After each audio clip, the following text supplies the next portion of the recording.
Salut Jordan. Salut, Alors, est-ce que tu peux te présenter rapidement pour ceux qui ne te connaissent pas encore? je m'appelle Jordan Zebo, je suis combattant de MMA au MMA Factory. J'ai 21 ans et je viens de faire mon premier combat en professionnel. Félicitations. Et est-ce que tu peux nous en dire plus sur ce premier combat que tu as fait là récemment? C'est un premier combat pro à l'EMC, c'est une bonne organisation en Allemagne et j'ai affronté un bon combattant, un lutteur qui m'a vraiment donné du fil à retordre. Il y a une grosse préparation et je suis vraiment content de retourner en France avec une bonne victoire.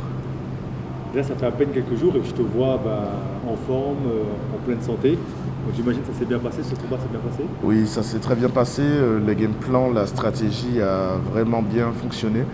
Tout ce qu'on a répété avant, ça m'a beaucoup aidé. Je l'ai mis en application et ça m'a en quelque sorte facilité la tâche. Même si c'était un combat très dur, vraiment ça aurait pu moins bien se passer. Et là, je suis vraiment content. D'accord. Et dis-moi, la dernière fois, dans la dernière vidéo, il y a Cyril qui te donnait des conseils Oui. sur la position de ton bras. Comment peut-être être plus rapide? Est-ce que tu peux nous en dire plus? Et est-ce que tu as réussi à mettre ça en pratique durant ce combat? Oui, j'ai vraiment pu appliquer ça en combat. Ça m'a aidé à être beaucoup plus relâché. Généralement, je me sens beaucoup plus lourd en combat. Et là, j'ai pu être assez relâché tout le long. D'ailleurs, j'ai beaucoup plus esquivé. J'avais beaucoup moins besoin d'avoir une garde assez rigide. Et ça m'a permis d'être plus attentif à tout. Les changements de niveau, j'avais déjà les mains pour défendre. D'ailleurs, j'ai gagné par guillotine, par étranglement à la tête. Du coup, le fait d'avoir les bras à proximité et plus relâchés, ça m'a permis d'être beaucoup plus rapide, que ce soit pour envoyer des frappes ou pour saisir les opportunités au sol. Alors dis-moi Jordan, est-ce que tu peux nous en dire plus sur qui tu es en vrai? Alors d'où tu viens, depuis quand tu as commencé le MMA? Est-ce que c'est une passion ou est-ce que ça a été comme ça un jour par hasard, tu t'es dit tiens je me lance? Je viens de Martinique. C'est une île dans les Caraïbes et j'ai commencé les sports de combat à mes 6 ans environ, en club avec du karaté et du judo. Et mon père, il était déjà dans les sports de combat, surtout avec le karaté Kyokushin. Et ma mère, c'était plus de l'athlétisme. Elle a eu des coupes et tout. Et j'avais déjà un peu ce côté sport de passion, vraiment, de moi-même. J'ai pas eu des parents qui, contrairement à ce qu'on pourrait penser, m'ont vraiment poussé dedans. Et c'était plus moi qui insistais. Et eux, ils m'ont juste aidé à côté. Et après, j'ai pu être en club de karaté et de judo. Parce que je tenais vraiment à être complet. Depuis tout petit, directement, je me suis jamais dit que je voulais faire que du karaté ou que du judo. Et ensuite, à mes 12 ans, j'ai eu un accident de bus déjà, et qui m'a beaucoup freiné. C'était fin primaire pour arriver au collège en 2010. Et je me suis vraiment débrouillé bien pour pouvoir continuer le sport. Et j'ai pu faire du kickboxing et de la lutte. Donc j'ai eu la chance par rapport à d'autres établissements. Dans mon collège, il y avait de la lutte. Et ça m'a aidé, j'étais vraiment content. Et j'ai complété avec du kickboxing à côté. Et fin 2014-2015, j'ai commencé le MMA en Martinique dans un très bon club. Il y avait 5 coachs à disposition qui font coach en MMA, spécialité jiu-jitsu brésilien. Un autre c'était Pencak Silat boxe et kickboxing. C'était un très bon mélange. Un autre avec beaucoup d'arts martiaux asiatiques. Donc c'était du MMA comme on voit pas souvent, parce que c'est vrai que généralement c'est plus de la boxe, de la lutte et du kickboxing, mais il n'y a pas trop ce côté arts martiaux. Et il y avait le CrossFit à côté qui m'a beaucoup aidé pour les compétiteurs. Il y a le CrossFit gratuit et un encadrement pour la préparation physique globale, et ça m'a beaucoup aidé. Voilà. Alors je veux revenir sur un point que peut-être peu de personnes connaissent, c'est ton accident de bus. Est-ce que tu peux nous en dire plus sur cet accident? Parce que quand tu me parles d'accident de bus, tu dis accident de vélo, bon, je peux dire c'est un accident de bus, on se relève rarement en fait. C'est vrai. Ça s'est arrivé, j'étais en colonie de vacances et le bus m'a déposé à côté d'une barrière à proximité de chez moi. Et avant même de fermer la porte, quand je suis descendu du bus, il était collé dans la rue à une barrière, c'était pas un arrêt de bus. Et il a démarré directement. Avant même de fermer la porte, il s'est écrasé contre la barrière et moi j'étais entre le bus et la barrière. Mon pied s'est pris dans le garde-boue et ça m'a tiré vers le sol. Donc quand j'ai vu qu'il se rapproche, enfin qu'il s'écrasait contre la barrière, j'ai essayé vite fait d'enjamber. Mais voilà, mon pied s'est pris dans le garde-boue, ça m'a retiré vers le bas et heureusement pas de fracture, mais ça a arraché beaucoup de chair et voilà. C'était quoi les conséquences derrière? C'est l'hôpital, des rééducations? Oui, j'ai eu 2 mois d'hôpital, 4 opérations et une machine constante pour faire pousser la chair rapidement. Et je me suis débrouillé pour ne pas avoir besoin de la rééducation parce que de base, on m'avait déjà dit même que j'allais pas pouvoir reprendre le sport, surtout pas en haut niveau, et même que des randonnées, j'aurais peut-être pas pu en faire aussi souvent parce que j'aime beaucoup les randonnées et tous les sports en plein air. Et finalement, j'ai fait ma rééducation avant même d'avoir ma greffe de peau sur le lit d'hôpital. J'ai fait avec les connaissances que j'avais, un médecin parmi plusieurs qui me soutenait. Et vraiment, j'ai tout donné pour avoir la possibilité de même commencer déjà dans la chambre d'hôpital à envoyer des copiers alors qu'il n'y avait même pas encore la peau. Voilà, c'était une grosse épreuve, mais c'est aussi ma force. On peut dire. T'as pas arrêté. Voilà, ça m'a pas arrêté. Donc si un bus t'a pas arrêté, c'est quoi qui peut t'arrêter? Vraiment, une blessure grave, on n'est jamais à l'écart, mais vraiment, je pense que c'est vrai que ça donne une grosse confiance. Et j'ai vu que voilà, quand j'étais au pied du mur, j'ai tout fait pour réussir quand même. Et j'avais pas l'ombre d'un doute que vraiment, même si j'avais passé toute ma vie ou quelques mois, on ne sait pas, à charbonner pour réussir à marcher et refaire du sport, en tout cas c'est sûr, j'allais pas arrêter.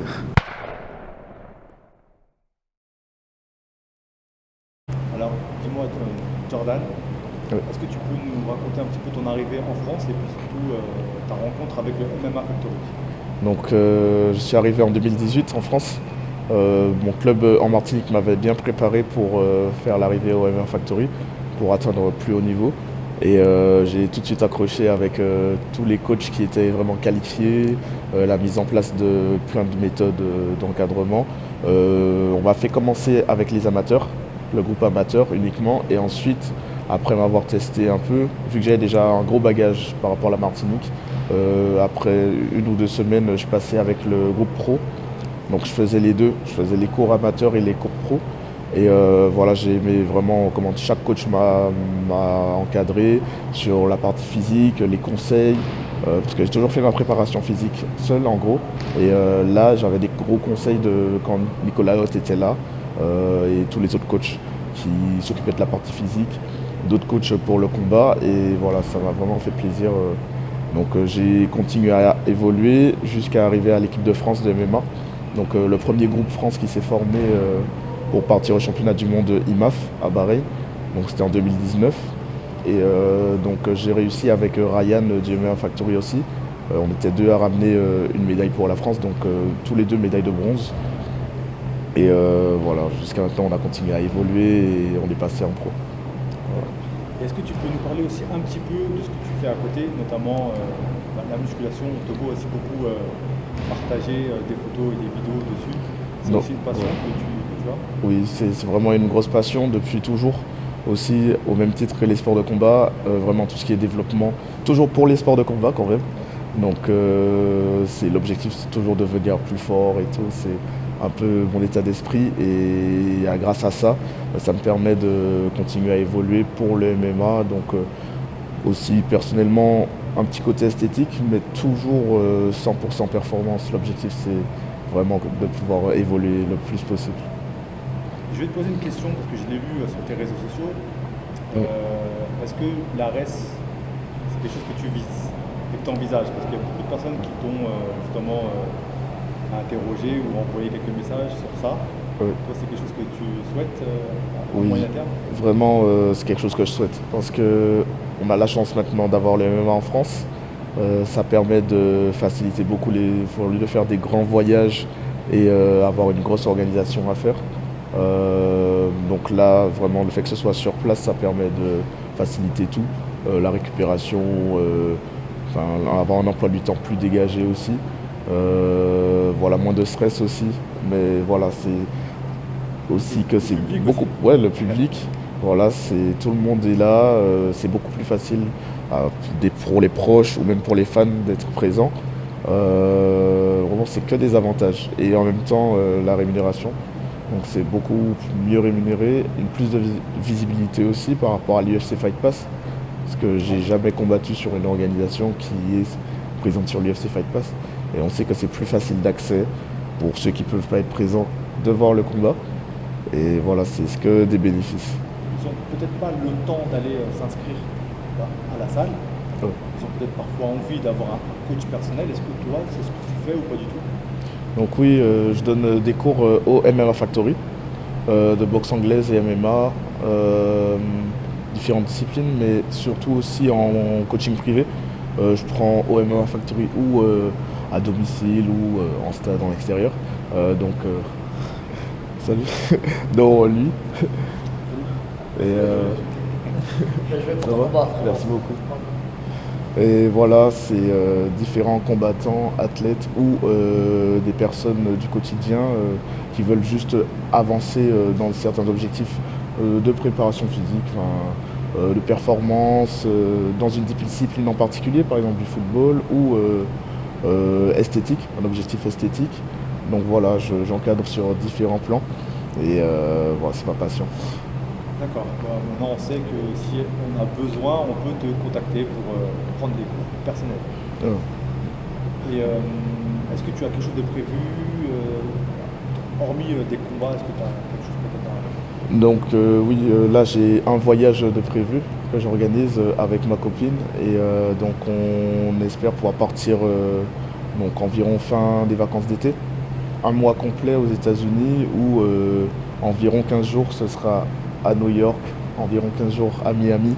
Et l'objectif, aller dans les gyms, aller à la rencontre des personnes assez réputées et des gyms assez réputés pour leurs résultats en fait, leurs performances, donc que ce soit des combattants de l'UFC ou d'autres organisations, des coachs réputés, avec des méthodes peut-être particulières qu'on a envie de découvrir pour toujours mieux se renseigner. J'ai envie de partager tout ça.